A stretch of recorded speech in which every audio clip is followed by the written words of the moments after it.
Baghdad کے پرانے شہر کے ایک چوراہے میں ایک منڈی لگتی تھی جہاں ہر جمعے کو سینکڑوں لوگ تازہ گوشت خریدنے کے لیے آتے۔ اسی منڈی میں ایک کنارے پر 3 کسائیوں کی ملی جلی دکان تھی۔ رؤف، سلیمان اور حارث تینوں بھائی تھے اور تینوں اپنے اندر ایک سے بڑھ کر ایک تھے۔ رؤف سب سے بڑا تھا، تیز زبان، سلیمان بیچ والا، ہر وقت دور و دام میں مشغول، حارث ان سب سے چھوٹا جو بس اپنے بڑے بھائیوں کا کہا مانتا تھا۔ تینوں کی دکان پر ہر وقت بھیڑ ہوتی، لیکن ان کی مشہوری ایمانداری کے لیے نہیں بلکہ اس لیے کہ یہ لوگ زیادہ گوشت کے ساتھ ہڈی ملا دیتے تھے، ترازو میں چالاکی کرتے اور کسی کو شک ہوتا تو ایسی بات بناتے کہ سمجھدار بھی گم ہو جائے۔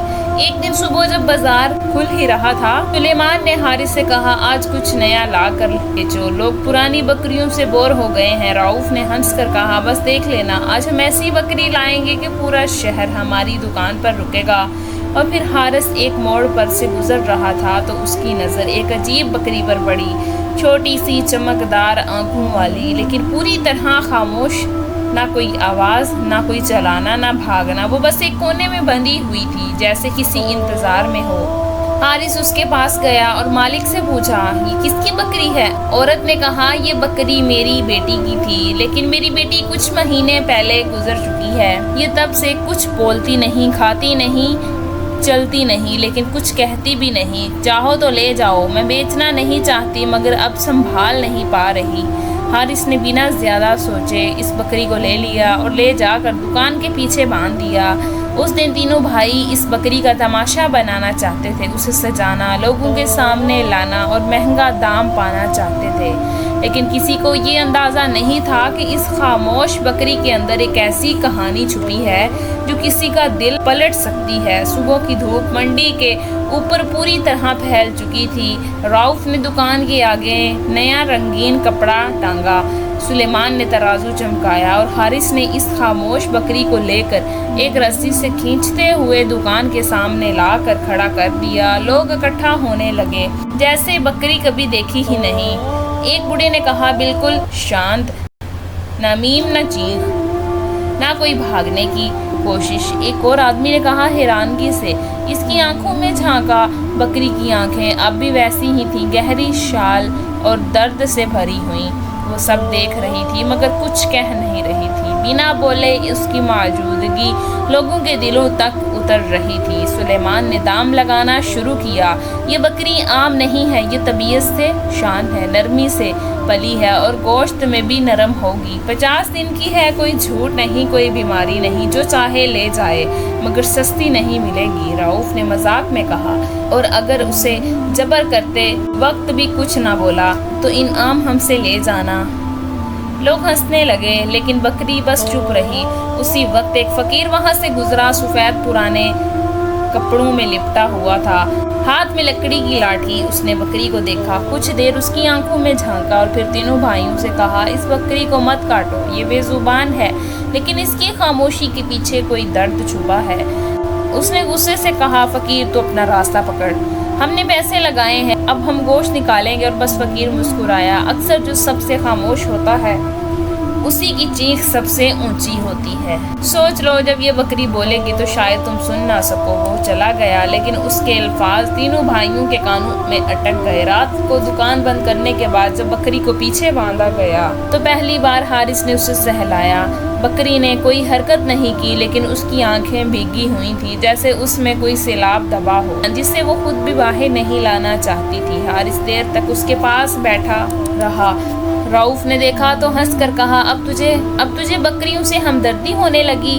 حارث نے دھیرے سے جواب دیا، معلوم نہیں کیوں مگر اس بکری کو دیکھ کر دل بھاری ہو جاتا ہے۔ سلیمان نے بات کو ٹالتے ہوئے کہا، صبح تک بیچ دیں گے اسے، پھر اگلی لے آئیں گے۔ مگر کسے پتا تھا کہ صبح ہونے سے پہلے ہی ایک ایسی بات سامنے آنے والی ہے جو تینوں بھائیوں کی سوچ کو جھنجھوڑ کر رکھ دے گی۔ اگلی صبح جب حارث سب سے پہلے دکان پر پہنچا تو دیکھا کہ بکری ویسے ہی ایک کونے میں بیٹھی ہے، نہ کھا رہی ہے نہ بلک رہی ہے، بس اتنا دور کہیں دیکھ رہی ہے جیسے کسی کا انتظار ہو۔ حارث نے چپ چاپ اس کے سامنے پانی رکھا۔ بکری نے ایک نظر اسے دیکھا مگر کوئی حرکت نہیں کی۔ اس کی آنکھوں میں عجیب سی چمک تھی، جیسے کچھ کہہ رہی ہو مگر زبان ساتھ نہ دے رہی ہو۔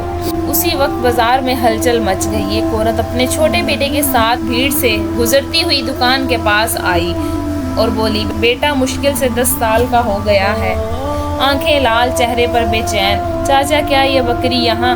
بچے نے حارث سے سیدھا سوال کیا۔ حارث چونکا۔ کون بکری؟ بچے نے کانپتی ہوئی آواز سے اس خاموش بکری کی طرف اشارہ کیا کہ میری بہن کی بکری ہے، اب وہ اس دنیا میں نہیں مگر یہ بکری اس کے ساتھ ہر وقت رہتی تھی۔ جب وہ بیمار تھی تو یہی اس کے پاس لیٹتی تھی، جب وہ دنیا سے گئی تب سے یہ نہ بولی ہے نہ ہلی ہے۔ امی نے مجبوری میں اسے دے دیا تھا مگر اب ہمیں یہ چاہیے، ہم اسے کسی اور کے ہاتھ سے مرتے نہیں دیکھ سکتے۔ بچے کی آنکھوں سے آنسو ٹپک پڑے اور سلیمان اب تک دکان پر آ چکے تھے۔ سلیمان نے جھلجھلا کر کہا، بیٹا آپ کی نہیں ہماری ہے، ہم نے پیسے دیے ہیں بیٹا، اب پیچھے ہٹنا مشکل ہے۔ بچے کی ماں نے پاس آ کر کہا، ہم اسے زیادہ پیسے دیں گے مگر یہ بکری ہمیں دے دیجیے، یہ اب جانور نہیں ہماری بیٹی کی یاد بن چکی ہے۔ حارث چپ تھا، اس کا دل ڈول رہا تھا۔ اس نے رؤف اور سلیمان کی طرف دیکھا جن کے چہروں پر اب بھی حیرانگی تھی مگر بکری کی آنکھیں اب انہیں بھی دیکھ رہی تھی، بالکل سیدھی، بالکل بے آواز، لیکن اتنی گہرائی سے کہ کچھ پل کے لیے ہر آواز تھم گئی۔ رؤف نے تلخی سے کہا، ہم سوچیں گے، ابھی دکان کھولنی ہے۔ بچہ وہیں کھڑا رہا، نظروں میں امید لیے۔ بکری اب دھیرے سے کھڑی ہوئی، بنا کچھ بولے بچے کے پاس آئی اور اپنے سر کو اس کی چھاتی سے ہلکے سے ٹکایا۔ وہ پہلی حرکت تھی جو 3 دن میں کسی نے نہیں دیکھی تھی۔ بچہ پھوٹ پھوٹ کر رونے لگا اور بکری اپنے چپ مگر اس کی آنکھوں میں ایک نمی سی تیر رہی تھی، جیسے کسی ٹوٹے رشتے نے اپنے آپ کو پھر سے جوڑ لیا ہو۔ حارث اب جو چپ نہیں رہ سکا، رؤف بھائی، سلیمان بھائی، میں اس بکری کو واپس کر رہا ہوں، چاہو تو میری مزدوری کاٹ لو مگر میں اس جانور کو نہیں مار سکتا۔ غصے میں پلٹا مگر تب بھی سلیمان نے اس کا کاندھا پکڑ لیا۔ رہنے دے بھائی، ہم نے بہت گوشت بیچا ہے، آج شاید ایک جان چھوڑ کر کچھ اور مل جائے۔ تینوں کھڑے رہے اور ان کے سامنے ایک بے زبان جانور جو پہلی بار بنا کچھ بولے سب کچھ کہہ گیا۔ بکری کو واپس جاتے ہوئے حارث دور دور تک دیکھتا رہا، بچہ اس کی رسی تھامے ہوئے تھا۔ بکری رہی شانت مگر اس کی چال میں اب ایک بھروسہ تھا، جیسے وہ جانتی ہو کہ اب اسے کوئی جدا نہیں کرے گا۔ تینوں بھائیوں نے اس دن دکان کھولی تو خاموشی کچھ زیادہ ہی تھی۔ رؤف نے جلدی جلدی دوسرے جانوروں کا حساب لگایا، سلیمان ترازو میں مشغول رہا، حارث پہلی بار اپنے کام سے الگ تھلگ بیٹھا رہا۔ دوپہر کو ایک پرانا گاہک آیا، اس نے سلیمان سے پوچھا، سلیمان وہ بکری نہیں دکھائی دے رہی جو آج صبح یہاں تھی؟ سلیمان نے سر جھکا کر جواب دیا، وہ لوٹ گئی اپنے گھر اور ہمارے دلوں میں کچھ چھوڑ گئی۔ گاہک مسکرایا، کبھی کبھی جو بکتا نہیں وہی سب سے قیمتی ہوتا ہے۔ وہ چلا گیا مگر اس کی بات لوگوں کے کان میں اٹک گئی۔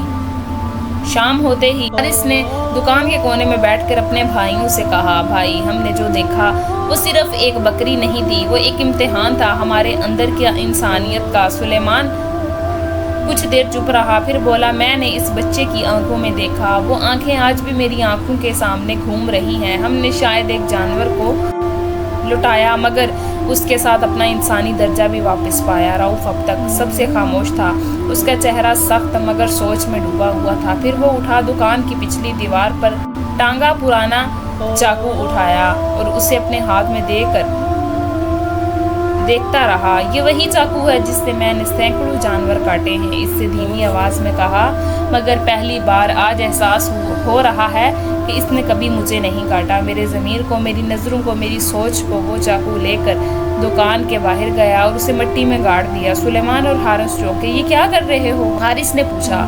رؤف نے کہا، آج سے ہم کچھ وقت کے لیے دکان بند رکھیں گے، نقصان ہو تو ہو مگر جب تک ہم طے نہ کر لیں کہ ہم گوشت کے ساتھ انسانیت نہیں کاٹ رہے تب تک ہمیں یہ دکان کھولنی نہیں چاہیے۔ سلیمان نے اس کی طرف دیکھا، پھر حارث کی آنکھوں میں جھانکا اور چھپ چاپ سر ہلا دیا۔ شام ہو چکی تھی، بازار میں رونق کم تھی مگر ان تینوں کے دلوں میں جو ہلچل تھی وہ کسی بھی پیڑ سے بڑی نہیں تھی۔ اس دن بغداد کی منڈی میں ایک دکان ایسی بھی تھی جس نے گوشت نہیں بیچا مگر دل ضرور جیتے۔ دکان